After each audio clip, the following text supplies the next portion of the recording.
और क्या ईरान पर एक पलटवार इजराइल का हमला तय है? ये क्यों कह रहे हैं? क्योंकि बाइडेन और नेतन्याहू में फोन पर बात हुई है। इन दोनों ही नेताओं ने बात की है। तकरीबन 30 मिनट तक ये बातचीत चली है। एक फोन कॉल जो आधे घंटे चला।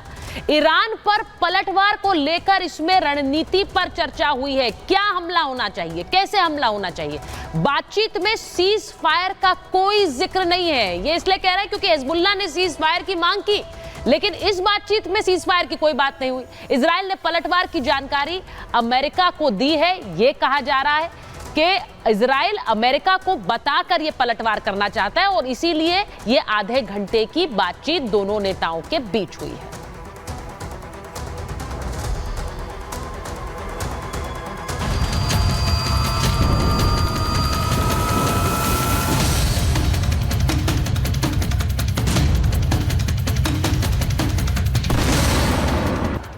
हमास के सफाई के बाद इजरायली सेना ने लेबनान का रुख किया। जमीन से लेकर आसमानी अटैक के जरिए इजरायली सेना आईडीएफ ने न सिर्फ हिजबुल्लाह के लड़ाकों को बिल से बाहर निकाला, बल्कि एयर स्ट्राइक कर हिजबुल्लाह चीफ हसन नसरल्लाह को उसके बंकर में ही ढेर कर दिया। उसके उत्तराधिकारियों तक को मिटा दिया गया। अब इजरायली प्लानिंग और नेतन्याहू का संदेश साफ है, जो भी रास्ते में आएगा आईडीएफ उसे निपटाएगा। तस्वीरें इसकी गवाही देती रही हैं, चाहे हूती की हिमाकत हो या ईरान का विद्रोह। हिजबुल्लाह के सरगना हसन सैयद नसरल्लाह को ढेर करने के बाद आईडीएफ अब लेबनान में घुस चुकी है। सुरंग के साथ मिल रहे हथियारों के जखीरे से साफ है कि वो भी किसी बड़े हमले की तैयारी में थे। लेकिन ये लड़ाई ऑपरेशन ग्राउंड के बाहर भी चल रही है, जिसकी प्लानिंग ईरान ने की है। महायुद्ध के बीच ईरान ने एक चाल चली है। वो इजरायलियों को नेतन्याहू के खिलाफ भड़का रहा है। इजरायली आबादी के एक हिस्से को भड़काने की कोशिश कर रहा है। אתם ראיתם את ההתקפות שהאיראנים תקפו אותנו לפני זמן קצר. ההתקפות האלה היו אגרסיביות, אבל ההתקפות האלה נכשלו כי הן לא היו התקפות מדויקות.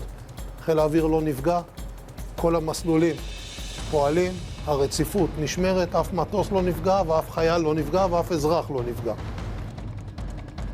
דיוק בנקודה. अपने तमाम विरोधियों की तमाम कोशिश के बावजूद नेतन्याहू का संदेश साफ है, जो रास्ते में आएगा उसे अंजाम भुगतना होगा। यही वजह है कि इजरायली सेना आईडीएफ ताबड़तोड़ हमले कर रही है। इजरायल की ओर से लेबनान पर बारूदों की बारिश की जा रही है। हालांकि दूसरी ओर हिजबुल्लाह भी थम नहीं रहा है। वो भी इजरायल के उत्तरी इलाके में रॉकेट दाग रहा है। Bureau report, Republic Bharat.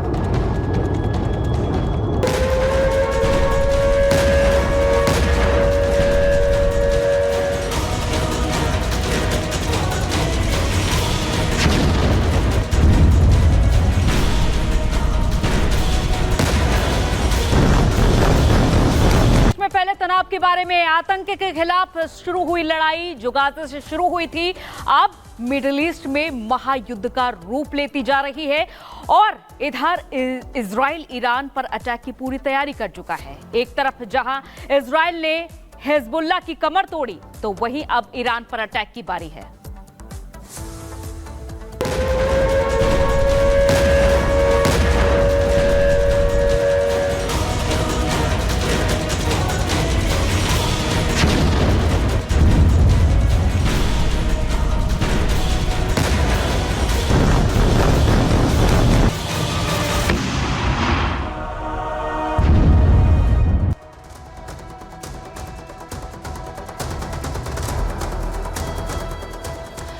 Israel और ईरान के बीच बढ़ते तनाव के बीच बाइडेन और नेतन्याहू के बीच एक अहम फोन कॉल हुई है। आधे घंटे तक इसमें बातचीत हुई है और इसके बाद अटकलें लगाई जा रही हैं कि क्या इजराइल एक बड़ा हमला कर सकता है ईरान पर, क्योंकि इजराइल कह रहा है कि एक घातक हमला होना जरूरी है।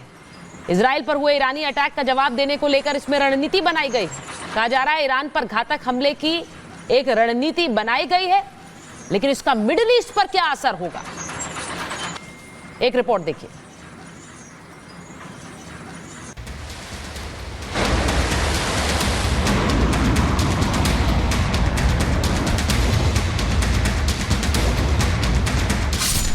ईरान के खात्मे का प्लान तैयार।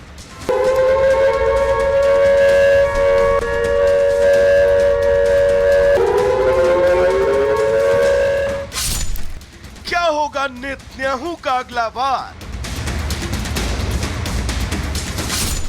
अमेरिका होगा इजरायल का मददगार। ईरान के 180 रॉकेटों का जवाब देने के लिए इजरायल बेचैन है। ईरान का एक हमला तो जैसे इजरायल पर किसी कर्ज की तरह है जिसे वो किसी भी हाल में उतारना चाहता है। हालांकि इजरायल पहले ही साफ कर चुका है कि वो अमेरिका से सलाह मशवरा करने के बाद ही ईरान पर हमला करेगा। तो क्या ईरान पर हमले की हरी झंडी अमेरिका ने इजरायल को दिखा दी है कि अब किसी भी पल ईरान पर बमों की बारिश होगी? ये सवाल इसलिए क्योंकि बुधवार को इजरायल के पीएम नेतन्याहू ने अमेरिका में एक फोन किया। फोन अमेरिका के राष्ट्रपति जो बाइडेन को किया। इस बातचीत के दौरान उपराष्ट्रपति कमला हैरिस भी मौजूद रही। ये पूरी बातचीत करीब 50 मिनट तक चली। नसरल्लाह की मौत के बाद ही अचानक ईरान ने एक दिन इजरायल पर हमला बोला। इजरायल के सैन्य ठिकानों समेत कई इलाकों में रॉकेटों की बारिश की। इस रॉकेट हमले की आग तो अब बुझ गई, लेकिन नेतन्याहू के दिल में बदले की आग अभी भी धधक रही है।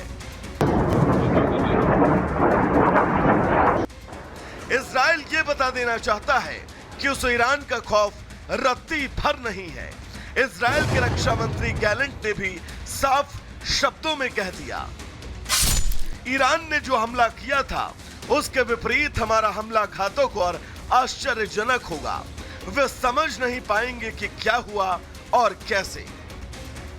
अब इजरायल की सेना ईरान पर हमले की तैयारी कर रही है, लेकिन लेबनान की जमीन पर महाविनाश जारी है। एक तरफ मिसाइल और रॉकेट आसमान से हिजबुल्लाह के गढ़ को तबाह कर रहे हैं, तो दूसरी तरफ ग्राउंड ऑपरेशन में हिजबुल्लाह के आतंकियों को नेतन्याहू की ब्रिगेड जहन्नुम पहुंचा रही है। इजरायल के प्रचंड वार से हिजबुल्लाह तबाह हो गया। चीफ से लेकर कई सीनियर कमांडर ढेर हो गए। लिहाजा इजरायल की मार से कराह रहे हिजबुल्लाह ने अब लेबनान में युद्ध विराम के प्रस्ताव का समर्थन किया है।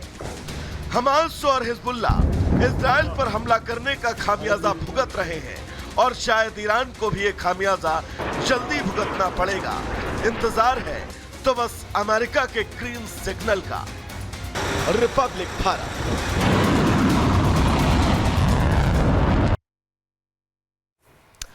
और क्या ईरान पर एक पलटवार इजरायल का हमला तय है? ये क्यों कह रहे हैं? क्योंकि बाइडेन और नेतन्याहू में फोन पर बात हुई है। इन दोनों ही नेताओं ने बात की है। तकरीबन 30 मिनट तक ये बातचीत चली है। एक फोन कॉल जो आधे घंटे चला। ईरान पर पलटवार को लेकर इसमें रणनीति पर चर्चा हुई है। क्या हमला होना चाहिए, कैसे हमला होना चाहिए। बातचीत में सीज फायर का कोई जिक्र नहीं है। ये इसलिए कह रहे हैं क्योंकि हिजबुल्लाह ने सीज फायर की मांग की, लेकिन इस बातचीत में सीज फायर की कोई बात नहीं हुई। इजरायल ने पलटवार की जानकारी अमेरिका को दी है। यह कहा जा रहा है कि इजरायल अमेरिका को बताकर यह पलटवार करना चाहता है और इसीलिए यह आधे घंटे की बातचीत दोनों नेताओं के बीच हुई है।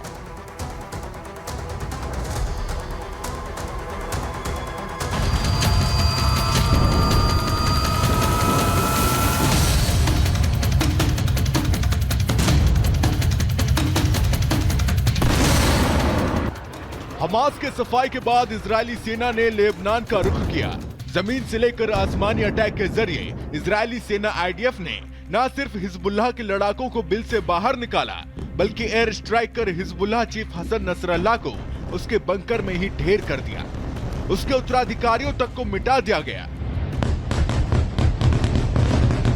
अब इजरायली प्लानिंग और नेतन्याहू का संदेश साफ है, जो भी रास्ते में आएगा आईडीएफ उसे निपटाएगा। तस्वीरें इसकी गवाही देती रही हैं, चाहे हूती की हिमाकत हो या ईरान का विद्रोह।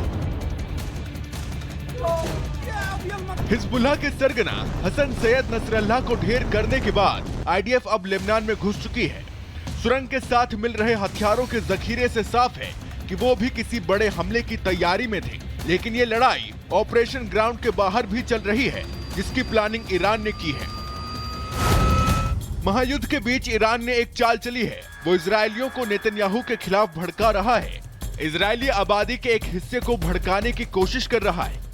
ואתם ראיתם את ההתקפות שהאיראנים תקפו אותנו לפני זמן קצר.